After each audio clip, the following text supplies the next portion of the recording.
Hi, welcome back to Joe Blogs. In today's episode, I want to provide you with an update as to what's happening with the Russian ruble, because there is a lot going on with the currency right now. On Wednesday, the 27th of November, the Russian ruble had its worst single day for more than 2.5 years. In fact, it was the worst day apart from the day after Russia invaded Ukraine, which obviously threw the markets into total turmoil. And you may be sitting there thinking, well, why has it happened now? What's going on with the ruble that's caused this massive crash on a Wednesday? Surely a crash always happens on a Monday. But the reason why the ruble has been crashing is related to the financial sanctions.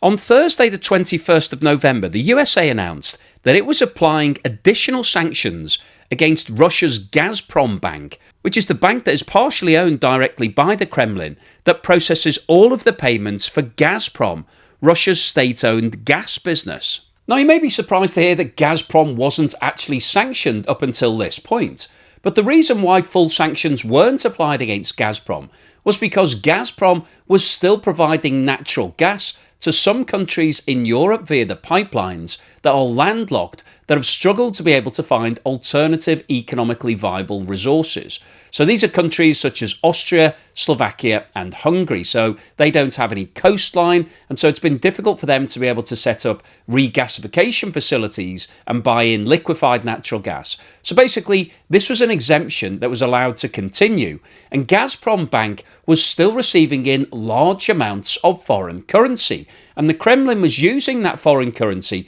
to be able to go into the international markets and regulate the price of the ruble. However, the direct result of the additional sanctions that have been applied against GazPromBank means that the Kremlin no longer has access to that foreign currency. And this was the main driver of the collapse in the value of the ruble, which fell from an opening price of 105 against the US dollar to less than 115. So that represented a fall of around 10% in one day, which for a major currency is an absolute disaster. And as I discussed in my recent video, it wasn't just against the US dollar that the ruble was falling in value. It fell against all currencies. And at one point during the day, it actually fell below 15 against the Chinese yuan, which is the main trading partner for Russia now. And that was the worst performance that had been seen since the start of the war in Ukraine.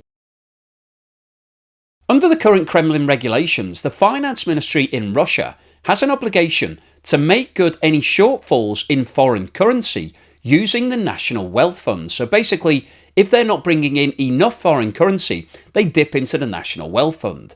Now, as a result of GazPromBank being sanctioned, the Kremlin has seen a huge reduction in the amount of foreign currency coming into the country. And if Russia was to continue with its policy of funding all the shortfalls using the National Wealth Fund, we could see the National Wealth Fund running dry in a short space of time. So in order to address this problem and also to sort out the fall in the value of the ruble, the Kremlin has now taken decisive action. TASS, the official Russian news agency, has reported that the Bank of Russia has decided not to purchase foreign currency on the domestic foreign exchange market from November the 28th, 2024 until the end of the year. The decision was taken in order to reduce the volatility on financial markets, the regulator said. Now, interestingly, this announcement isn't the first time that the Bank of Russia has said that it'll no longer be buying any foreign currency in the markets.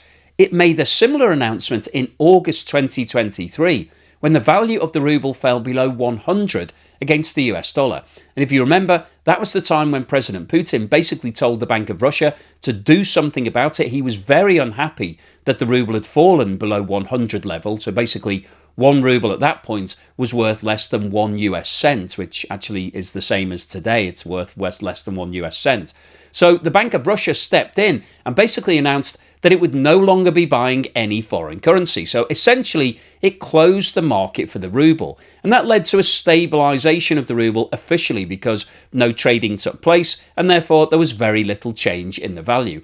And I think what we're seeing right now is a similar situation. The Bank of Russia is basically saying it won't be purchasing foreign currency, so it won't be trying to stabilise the price of the ruble. But the Bank of Russia is the market for the ruble, because, as we've discussed before, very few countries globally want to use the ruble. It's only Russia that's trying to force that agenda. And countries such as China and India which are Russia's two largest trading partners, have outright refused to use the ruble. They simply won't make payments in rubles. And so the market for the ruble is controlled by the Bank of Russia. And if they're saying that they're no longer going to be dealing, then basically the market is now closed. So it's unlikely that we will see major fluctuations in the value of the ruble over the course of the next 4 or 5 weeks through to the end of the year, because the market is shut. So I think what we'll see instead is that the value of the ruble will remain at around 110 against the US dollar until the markets open again. But what we're seeing here is basically the closure of information. This has been a really useful source over the course of the last few months. That's one of the reasons why I've posted so many videos talking about the ruble, because we could see what was going on in the Russian economy. The value of the ruble was linked directly to what was happening in Russia. And as the value was falling, it gave us that message that the economy was really struggling. The fact that the Bank of Russia is now closing the market and we won't get that data means that we won't be able to see what's going on a daily basis in the Russian economy. But fundamentally, it tells us that there are serious problems going on in Russia right now. So what's the summary and conclusion today? Well, I wanted to post this video because I think what's going on with the Russian ruble is absolutely fascinating, and is also really important because it shows us what's happening in the Russian economy. And as we've discussed in many of these videos, the problems in the Russian economy are manifesting themselves in the fall in the value of the ruble. And this is causing serious problems for Russia because, as we've discussed previously, if your currency is falling, that means that the price of all of your imports is rising. The current value of the ruble is somewhere around 110 against the US dollar, compared to around 85 around 3 months ago. So an item that costs $1 3 months ago would have cost 85 rubles in Russia. Today, that same item would cost 110 rubles. So that represents inflation of more than 30%. And that compares to the official inflation level of 8.5%. So we've got a real mismatch here. And I think what's going on is that there's further and further pressure being applied against the Russian economy, which is actually causing the economy to contract, because interest rates are being pushed up to offset that high rate of inflation. So we've got a real vicious circle going on in Russia right now. And that would cause the value of the ruble to keep crashing. And it's likely that if the Bank of Russia had taken no action, that we could see the value of the ruble getting closer to 150 against the US dollar.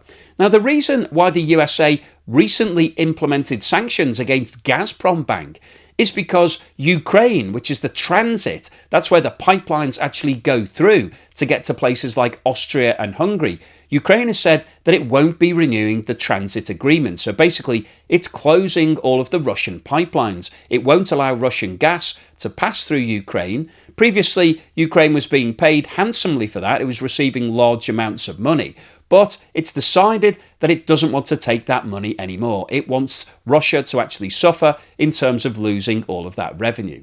So the USA has taken this as the opportunity to increase the sanctions against GAZPROMBANK, because Gazprom recently said that it was going to cut off all of the gas to Austria anyway, as a trade-off against Ukraine saying it was closing the pipelines. It's a bit like saying, did you dump me or did I dump you? Everybody wants to be the dumper rather than the dumpee in a relationship, and this is a relationship, but it's more to do with gas and pipelines, so slightly different metaphor. But anyway, that's why the USA has implemented these sanctions now, and what we are seeing is within 1 week of these sanctions being ramped up, Russia has run out of foreign currency. The Russian central bank was unable to stabilise the value of the ruble. It's running short of cash to be able to do it. And as a result, we saw a crash in the ruble on Wednesday, the 27th of November. And the direct consequence of that is that the Russian central bank have now announced that they're no longer dealing in foreign currency. They're closing the market, and the market for the ruble is closed.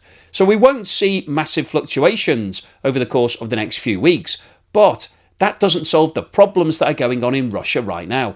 The reasons why the ruble have been falling are all related to what's happening with Russian industry and everything in the economy. And so just because you stop releasing the data doesn't mean that the problems have been solved. In fact, the problems may be getting worse. We just won't be able to see the real data because the Russian ruble movement has been a live piece of information that we've been able to access. So I wanted to post this video really to give you an update on the situation, to explain why the ruble crashed in such a dramatic fashion, and why it's likely over the course of the next few weeks that we'll see a stabilisation. And I'm sure I'll get lots of comments in the section below from people saying, the ruble's now stabilised, it's at 110, you're talking a lot of rubbish, it's all a lot of nonsense. But the reason why that figure won't be moving much is because Russia is no longer releasing information and it's no longer trying to protect the value of the ruble because the market won't actually be disclosed to anybody. So the overall summary of today's video is that the reason why the ruble crashed on Wednesday the 27th of November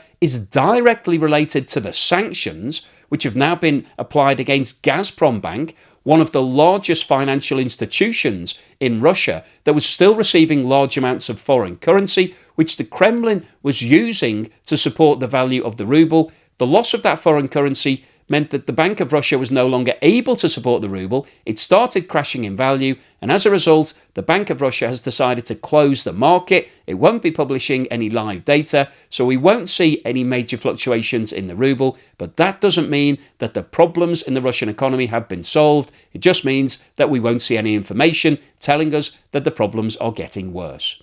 So hopefully you've enjoyed today's video, you found it useful, informative and thought-provoking. If you've liked what I've said, then please give me a thumbs up. Thank you for watching this video all the way through to the end, and here's something to put a smile on your face.